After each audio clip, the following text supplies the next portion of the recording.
Hoy vamos a hablar de la segunda parte de la dictadura de los años de Videla y la Junta Militar en la Argentina. Capítulo sombrío y tenebroso.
La vez pasada estábamos viendo el proceso que llevó a la dictadura militar.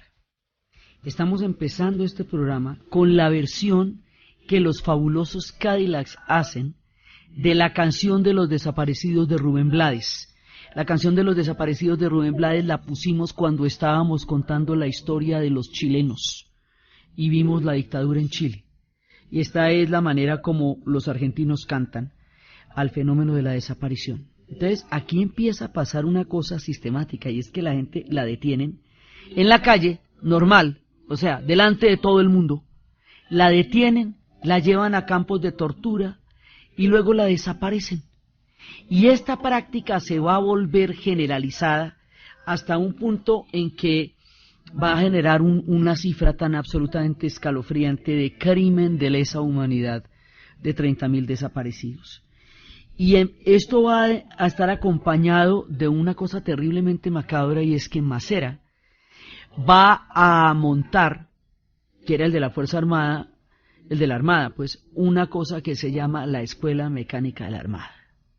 Y la Escuela Mecánica de la Armada va a ser el centro oficial de torturas del régimen. O sea, el régimen va a montar la tortura como una forma sistemática de eliminar a los opositores de cualquier naturaleza, y los tortura para que den los nombres de otros opositores a las que van a desaparecer, van a coger a torturar, los van a torturar para que den otros nombres y luego los desaparecen. Y así los van desapareciendo. Hubo centros de tortura en muchos lugares de la Argentina. Hay una película que se llama Garaje Olimpo después, que cuenta la historia de un garaje que fue utilizado para esto. Empiezan a generalizar la tortura. Entonces, la figura del detenido desaparecido se vuelve una figura habitual. La gente no aparece, así, no aparece como está en la canción. No llegan nunca a su casa, no vuelven a la universidad, no hay cadáver, y si no hay cadáver no hay delito. Entonces empieza la búsqueda de una gran cantidad de gente que no aparece. Lo que van a hacer después con los desaparecidos, la manera como los van a desaparecer, es una cosa de no creer. Van a ponerles cemento en los pies, los van a drogar, los van a montar en aviones, y drogados los van a botar vivos al mar en los vuelos de la muerte. Contar esto nomás ya es muy horrible, pero eso fue lo que pasó. Los botaron en el Mar de Plata, frente a la ciudad de Mar de Plata, ahí en el mar, vivos, drogados. Se llamaban la gente que fue al mar los vuelos de la muerte. Y así era que los desaparecían. O sea, primero los detenían, luego los torturaban y luego los botaban al mar en los vuelos de la muerte. Y esto se va volviendo la cosa más escabrosa que uno se pueda imaginar. Y este sistema de los desaparecidos está funcionando aquí y ahora sí simultáneamente en Chile, y simultáneamente en Uruguay, y en Paraguay, y también en Bolivia, pero lo que es, y en Brasil, Chile, Uruguay y Paraguay, montan un sistema coordinado de represión que se llama el Plan Cóndor. Y el Plan Cóndor quiere decir que las personas que huyan, los argentinos que huyan al Uruguay, en Montevideo, los organismos de seguridad los detienen y los devuelven a la Argentina, y en Argentina los desaparecen. Igualmente, si los uruguayos se van para Argentina, entonces los cogen y los van a mandar al Uruguay para que los desaparezcan. Es decir, los organismos de seguridad se unen para ubicar a todas las personas que están tratando de huir y devolverlas al lugar de donde están tratando de salir. Esto se conoce como el Plan Cóndor. Eso fue, digamos, como que hubo mucho tiempo hasta que se comprobara que eso realmente sucedió, porque era demasiado monstruoso para siquiera concebirlo. Pero así fue, y así pasó. Entonces, pues se tiene que ir todo el mundo, ríos y ríos y ríos y ríos y ríos de desaparecidos, cualquier cantidad de gente, pero sobre todo exiliados, porque es que se hace imposible la vida allá, es que es demasiado peligrosa.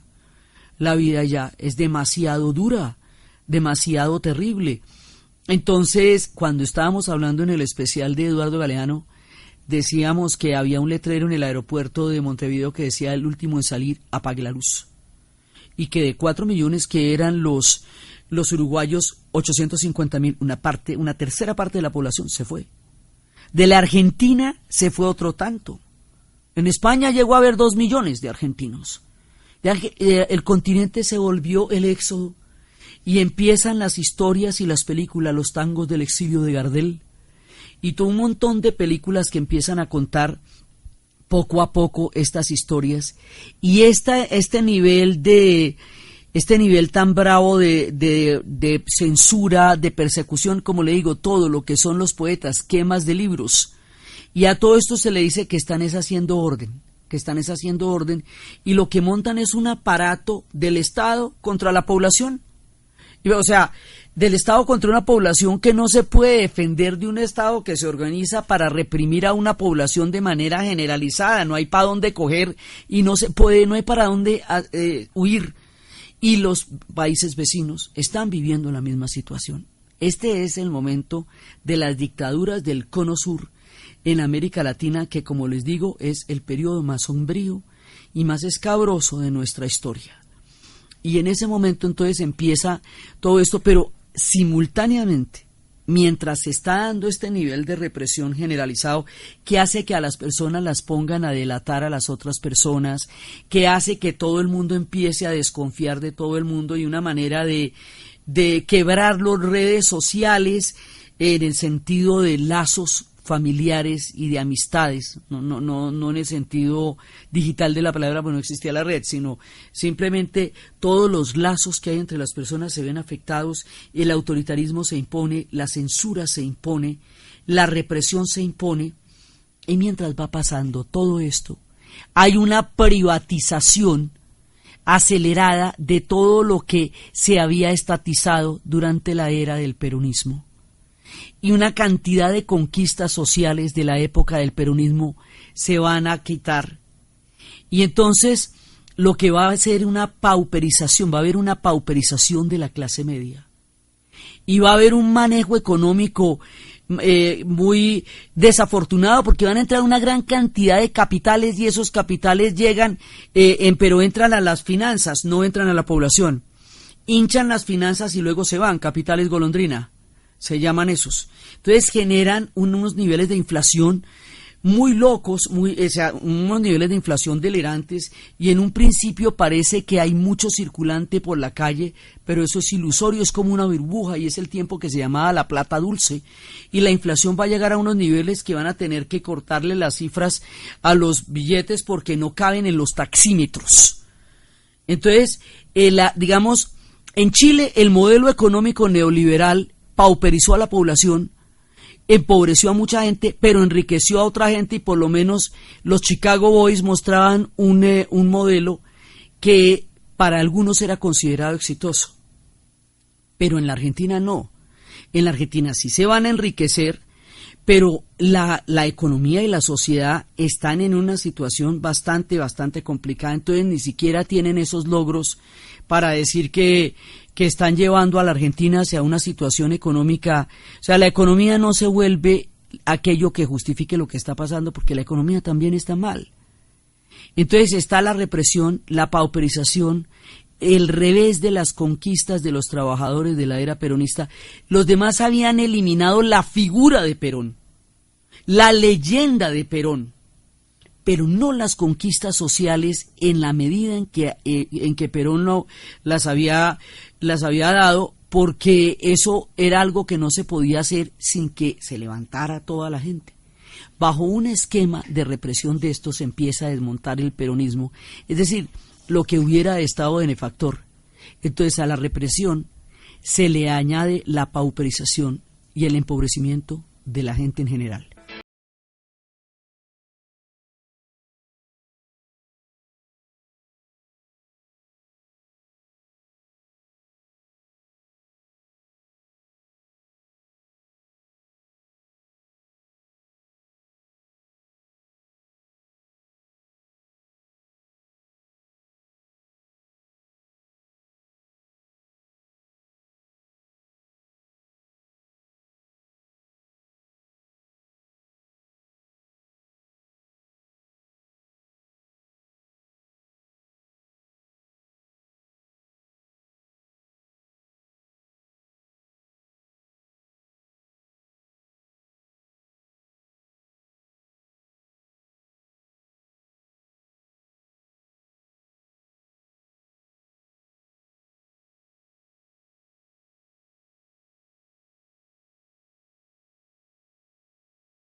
Esto se va volviendo muy difícil y el rock canta. El rock va cantando.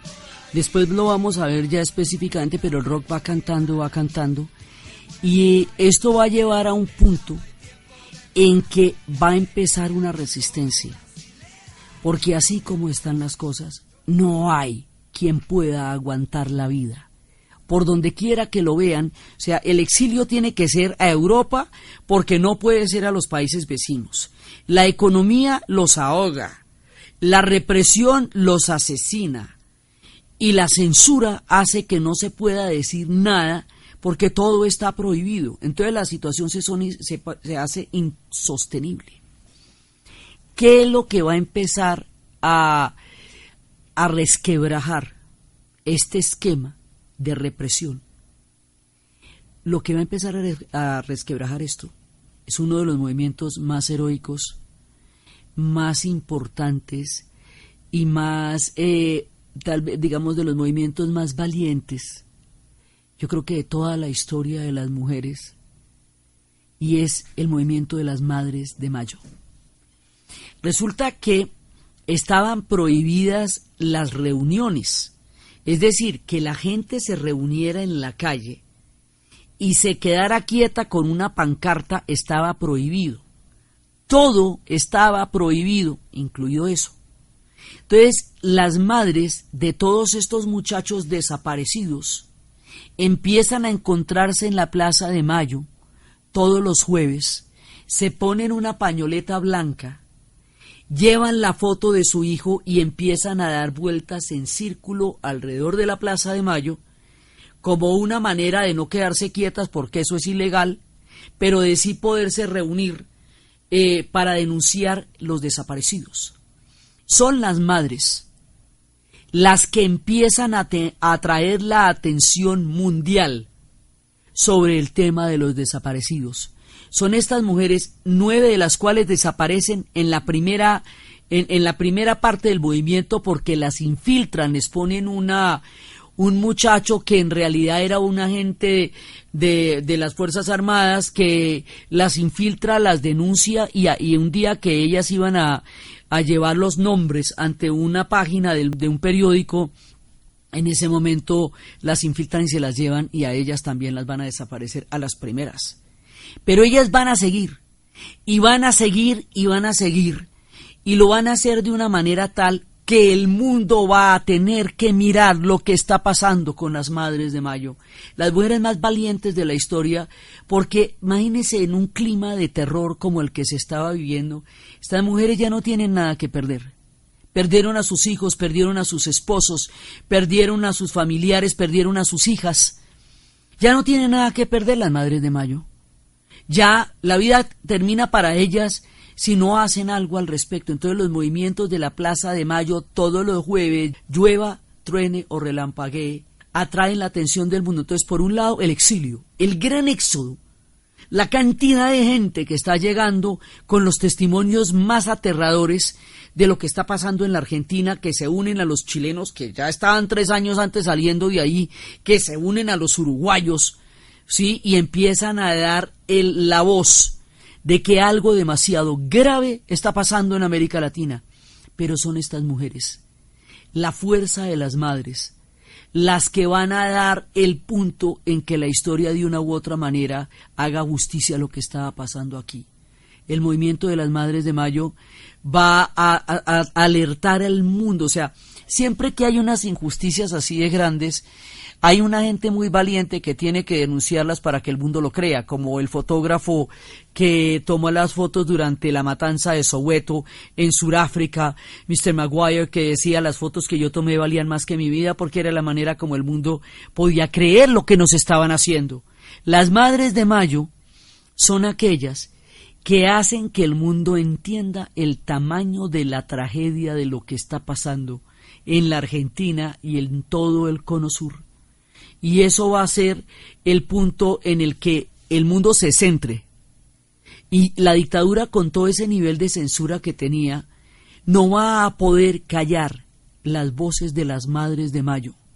Y va a haber una película que se llama La Historia Oficial, que es una película con Norma Leandro, que cuenta la historia de una mujer de clase media que vivía en condiciones de prosperidad en el momento en que la Argentina se pauperizaba, que era esposa de un hombre que tenía negocios con los militares y que tenía una niña que quería mucho, y un día un profesor le entrega un portafolio de un muchacho del colegio, ella era profesora de historia, que ella había puesto en la rectoría. Le dijo: es muy peligroso que usted ponga los portafolios de los muchachos en la rectoría, porque a la tercera vez lo desaparecen.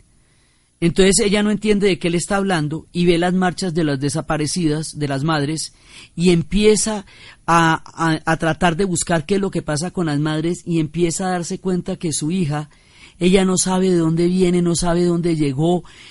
Un día se la trajo el esposo y empieza la sospecha punzante de que su hija puede ser la hija de una desaparecida. Y empieza la investigación de esta mujer que le desequilibra la vida, porque resulta que muchas de las mujeres que fueron llevadas a torturas estaban embarazadas y los niños fueron sacados de las cámaras de tortura y adoptados por los militares o por personas allegadas a ellos. Son los hijos de los desaparecidos que están buscando las Madres de Mayo y de los que vamos a continuar hablando después de la pausa.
Historia del Mundo de Caracol Radio. Con Diana Uribe.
Cadillacs, y ellos hablan de un personaje que después también lo vamos a ver en Matador, que es el León Santillán, que hay cualquier cantidad de versiones sobre quién es él, si era un personaje ficticio, si era un personaje de barra, si era un personaje, pero es un personaje que habita la música de los Cadillacs y que siempre aparece. Hay muchas versiones sobre él y no se sabe a ciencia cierta quién es el León Santillán, pero el truco de la canción que estábamos escuchando es van al mar, el sufrimiento de un pueblo va al mar, el sufrimiento de un pueblo se ahoga en el mar. Esos son los vuelos de la muerte. Entonces, ¿qué pasa? El rock encuentra la manera de cantar lo que está pasando, porque los folcloristas no pueden, no están allá, y logra una cierta posibilidad críptica de seguir cantando lo que está pasando. Y las Madres de Mayo van mostrando la tragedia. Entonces, con las Madres de Mayo van pasando muchas cosas. Primero, la cantidad de niños que van a ser sacados de los vientres de sus madres, nacen en los centros de detención. Esos niños van a ser adoptados, a veces por los mismos torturadores, a veces por personas allegadas a ellos, como en el caso de La Historia Oficial, la película de la cual estábamos hablando, que cuando esta mujer sospecha que su hija puede ser la niña de una desaparecida, hasta que encuentra a la mamá y encuentra a la abuela, pues, y empieza a contarle que eran una pareja que habían sido novios desde chiquitos y que ella ya encuentran el punto de quién es realmente esa niña, y ella le cuenta al esposo, y el esposo entra en una cólera terrible, y ella por un lado le da el abrazo del buen padre y buen esposo que fue con ella a lo largo de su matrimonio, y por el otro lado se despide del hombre que fue capaz de hacer una monstruosidad de esas, y él la golpea. Hay un momento en que la machuca contra una puerta y ella se da cuenta que por ese acto él sí fue el monstruo que ella nunca había conocido. Eso pasó con mucha gente que tenían una vida normal, que eran buenos padres y que eran buenos esposos y eran buenos miembros de familia y tenían hijos de los desaparecidos. Más adelante, cuando caiga la dictadura y la dictadura se blinde con las leyes de perdón y olvido para que no puedan ser juzgados por todos estos crímenes una vez que abandonen el poder, estos niños que fueron sacados de los centros de detención no van a quedar en las leyes de perdón y olvido y van a ser la grieta por donde se va a empezar a averiguar lo que pasó. Entonces, hay muchas películas de esta época. Kamchatka, con Ricardo Darín y Cecilia Roth, la historia de una familia, de una pareja que saben a ciencia cierta que los van a desaparecer y se van a un campo con los niños a vivir el último momento de familia que van a poder tener antes de que con toda certeza los desaparezcan. Y es una película contada por un niño que se encuentra con un cómic de Houdini, que no era un mago sino un escapista, y a través de los ojos del niño se muestra toda la tragedia que está pasando de trasfondo y cómo el niño la tiene clarísima, a pesar de que la gente cree que los niños no se dan cuenta, los niños sí se dan cuenta, y el niño se da cuenta de todo lo que está pasando. Entonces son muchas películas. El cine argentino, lo hemos anunciado durante la serie, es un cine de gran calidad, es un gran cine. Entonces aquí empieza Kamchatka, la historia oficial, el garaje Olimpo, la noche de los lápices, pero también va a haber los tangos del exilio de Gardel, Tango Feroz. Una gran cantidad de películas cuentan estas historias desde diferentes ángulos. Las películas de Eliseo Subiela, No te mueras sin decirme a dónde vas, que hay una sola escena en donde él puede ver a los muertos y se le aparecen 3 desaparecidos y le dicen: dile a nuestras madres dónde estamos y diles lo orgullosos que estamos de ellas y cuéntales dónde estamos para que nos busquen y nos encuentren. Y hay otra película de Eliseo Subiela, Despabilate amor, que le dice: no te imaginas cuánta gente mataron para que no existieran jóvenes soñadores como tú, y sin embargo siguen naciendo. Continúa soñando, pero no te asocies con la muerte. Las referencias están por todas partes. Están en el cine, están en la literatura, y se hicieron antes, durante y después de la dictadura. El cine lo censuraron de una manera brutal hasta que llegó el punto un día en que dijeron: bueno, aquí no censuran más el cine. O la película la pasan o no la pasan, pero no la mochan. Porque esto se fueron ahogando todo en medio de una represión y una sin salida tal. Y en ese momento llega y pasa una cosa que digamos que desconcierta por la utilización que hicieron. En el momento, esto en el 78, la dictadura dura del 76 al 82, porque va a caer con la guerra de las Malvinas. Pero cuando la dictadura estaba, digamos, como un poco, ya la gente estaba empezando a reaccionar, y el movimiento de las Madres de Mayo estremecía al mundo y estremecía a la Argentina, van a idearse una fórmula para reencauchar la dictadura: el Mundial de Fútbol. El Mundial de Fútbol de 1978 va a ser utilizado por la dictadura como una manera de unir al pueblo argentino en torno a la religión que es el fútbol en Argentina, y de alguna manera hacerlo olvidar un poco las penas de todo lo que les está pasando.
Historia de Juan Represión. La selección de Argentina del 78 es una de las mejores selecciones que Argentina haya tenido en toda su historia. Era Tarantini, Pasarela, Mario Alberto Kempes, era Osvaldo Ardiles, era la Bruja Verón. O sea, era una cantidad de estrellas absolutamente increíbles, una selección ideal, o sea, fantástica. Pero para que llegaran allá, hubo un paso duro. No porque ellos no fueran buenísimos, eran buenísimos. Pero hay un paso ahí que no. Y es que resulta que tenían que meterle 6 goles al Perú. Y Perú tenía una selección de las mejores selecciones de su historia también, porque tenía a Ciro, a Oblitas, a Cueto, tenía unos jugadores de muchísima talla. Tenía una selección a la que no le cabían 6 goles por ninguna parte, porque tenía grandes jugadores. Bueno, ahí se habla de que compraron ese partido. Ese es uno de los capítulos más polémicos en la historia del fútbol. ¿Qué pasó con esa plata? ¿Quién hizo la intermediación? El asunto fue que la gran selección argentina fue utilizada por la dictadura para crear un clima de consenso y reencaucharse en el poder un poco más. Lo cual es terriblemente paradójico, porque si uno tiene en cuenta, por ejemplo, que en lo que va a definir la unión de Sudáfrica y la paz en una gran medida va a ser el partido de Mandela con los de rugby de Mandela. O sea, esto se puede usar para unir a un pueblo o para embrutecerlo. Y en el caso de Mandela, él logró evitar una guerra civil y crear una cohesión en la Sudáfrica que recién había firmado la paz y que todavía estaba profundamente dividida alrededor de un ícono nacional que les diera una salida juntos. Y eso fue la historia de Invictus. Y es una historia en la que un hombre sabio ha utilizado una situación deportiva para llevar a un pueblo a la concordia y a la unión y a la paz. O sea, eso, digamos, el deporte per se no tiene la culpa, ¿sí me entiende? Usted lo puede usar a lo bien, como Mandela.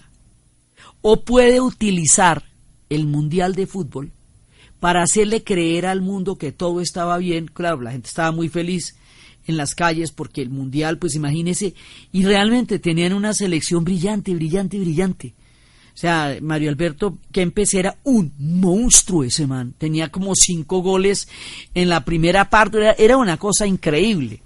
Entonces, estos hombres tan virtuosos, tan eximios jugadores, fueron utilizados por la dictadura para lavar su imagen ante el mundo, pero sobre todo ante su propio pueblo. Y esa es la nota tan triste de una gran selección, porque eran realmente impresionantes. Pero hubo de por medio, por ejemplo, el sacrificio de una selección peruana, que era una gran selección, una gran selección también. Entonces esto pues no ayudó, la verdad. Les subió el ánimo un momentico, los hizo sentir un poquito más chéveres, les hizo la vida agradable por unos días, pero luego ya vuelven a la represión, porque es que nada cambió después de esto. O sea, la represión siguió lo mismo, se fueron profundizando y sistematizando las torturas. Tenían un sistema en que todos los oficiales se rotaban con las torturas, de manera que todo el mundo quedara involucrado y no hubiera sectores que no hubieran participado en eso. Entonces, pero la Junta también va a empezar a dividirse, porque también va a haber desacuerdos en la política económica entre unos y otros, y hay un momento en que Videla sale y Macera cree que él es el siguiente para la final. Después viene Viola y finalmente también va a venir Galtieri. O sea, la Junta se renueva, porque tampoco es una unidad sólida. Lo es en el momento del golpe, pero a medida que va pasando el tiempo ya las cosas se les vuelven muy complicadas y la situación económica no respalda. Realmente no respalda el proyecto, digamos, no puede mostrar que se justifique una represión de ese tamaño, porque mejore la calidad de vida del pueblo argentino. Todo lo contrario, y la economía se va haciendo cada vez más grave. Entonces, aquí ya hay muchas cosas que se van juntando, y ellos van a tratar de tapar el sol con un dedo, tratando de evitar por todos lados que se sepa lo que está pasando. Pero las Madres de Mayo van a continuar permanentemente denunciando ante el mundo la situación de desaparición de sus hijos. Entonces las madres se van a volver abuelas, porque los hijos no van a aparecer. Entonces lo que van a hacer es que los nietos, primero antropométricamente, van a tratar de ver por las medidas, también por el parecido familiar, hasta que más adelante se vayan a hacer, ya cuando se decodifique el ADN y vuelva a la democracia y todo eso, harán bancos genéticos, porque el problema todavía está. Porque todavía De Carlotto hace poco encontró a su nieto y lleva 40 años buscándolo, ¿sí? Y así de la señora Bonfim, que también era de las grandes movilizadoras. Entonces, estas madres van a tener todo el valor y toda la dureza, la persistencia para no dejar que se acallen las voces de ellas en la Plaza de Mayo. Entonces, hay un momento en que la situación económica se sale de control. El tema de los desaparecidos empieza a llamar la atención del mundo de una manera que ya no pueden evitarlo. Y como está pasando en todo el cono sur, entonces ya no lo pueden ocultar, porque ya es del tamaño del mundo. O sea, esto es como un derrame de petróleo. Usted no puede ocultar una cosa de estas, y sobre todo testimonios y testimonios de gente que sobrevive. Los chicos de la noche de los lápices 2 sobrevivieron y contaron la historia. La gente que logra salir viva, hubo gente que salió viva y fue y contó todo lo que estaba pasando. Entonces, lo que les digo, el cine va a ser muy importante, porque hay una gran cantidad de películas que van a contar estas historias una y otra vez, y se van a ir conociendo y conociendo. Ya cuando el mundo las va viendo, ya no lo pueden hacer más. Entonces, ¿qué pasa? Como ya lo del mundial funcionó un ratico y dio toda la euforia y todo eso, lo cual les digo, es un verdadero pesar, porque es una lástima que una selección tan maravillosa como la que tuvieron en esa época hubiera coincidido con una etapa tan horrible de la historia y hubiera sido utilizada de la manera como lo fue, porque más allá de todo lo que pasó, era una selección verdaderamente impresionante. O sea, de ahí salieron grandes jugadores. Ellos seguirían teniendo grandes jugadores, porque después nos va a aparecer Diego Armando Maradona, ¿sí? Y ellos de todas maneras pues son unos dioses del fútbol, y es una religión allá, lo mismo que en el Brasil, así que en su momento se hablará de eso. Pero aquí estamos hablando del fútbol y la dictadura, y el fútbol fue utilizado por la dictadura para reencaucharse en el poder. Cuando ya esto empieza a disiparse, cuando el mundo entero los está mirando, cuando la situación se vuelve tan supremamente difícil, entonces se inventan otra estrategia, a ver si les resulta. Y la otra estrategia que se van a inventar, el viejo truco, es a ver si logran que de alguna manera la población se cohesione alrededor de otro movimiento nacional, como la cohesionaron durante el fútbol, pero con otra vaina. Se tienen que inventar algo que de alguna manera distraiga al pueblo de toda la miseria, la represión y la brutalidad que está viviendo, y lo ponga a pensar en otra cosa, y lo meta en otra película. Y adivinen qué se les ocurre: invadir las Islas Malvinas. La guerra de las Malvinas va a ser una estrategia de la dictadura para ver si alrededor de un gran movimiento patriótico nacional se reencaucha y dejan de lado la situación tan terrible que están viviendo y se ponen en una guerra contra Inglaterra. Entonces las Malvinas, como nosotros habíamos visto a principios del siglo XIX, la van a invadir los ingleses cuando están haciendo todo su recorrido marítimo y necesitan enclaves en toda esa gigantesca armada que recorre los mares de una manera impresionante. Entonces, efectivamente, las Malvinas sí fueron una isla invadida por los ingleses. Efectivamente, eso es un territorio, son aguas argentinas. O sea, ahí sí hay un hecho colonial real. Eso es cierto. Pues ya aquí llevan casi 100 años ahí, y tenían en ese momento 2.800 personas y una gran cantidad de ovejas, como vamos a ver después. Entonces se toman las Malvinas, y se toman las Malvinas como una manera de generar una guerra patriótica. Y al tomarse las Malvinas, se van a meter en una situación terrible, que lo que va a hacer es que se les va a salir todo lo contrario de lo que ellos quisieron hacer. Esto les va a salir el tiro por la culata, y a la final eso es lo que va a terminar derrumbando la dictadura. Va a caer por la guerra de las Malvinas y por toda la tragedia que encima de todo lo vivido le tocó al pueblo argentino por cuento de esa guerra, y cómo si terminaron fortaleciendo fue a la Thatcher y a Inglaterra. La historia de esta guerra y el rock, y la manera como toda esa cantidad de rock que los argentinos tenían se va a conocer en el continente por la guerra de las Malvinas, el fraude que eso fue para el pueblo argentino, el engaño y la cantidad de gente que murió por nada, en una guerra que no les dejaba nada sino un estratagema de la dictadura que al final será lo que la va a tumbar. Es lo que vamos a ver en el siguiente programa.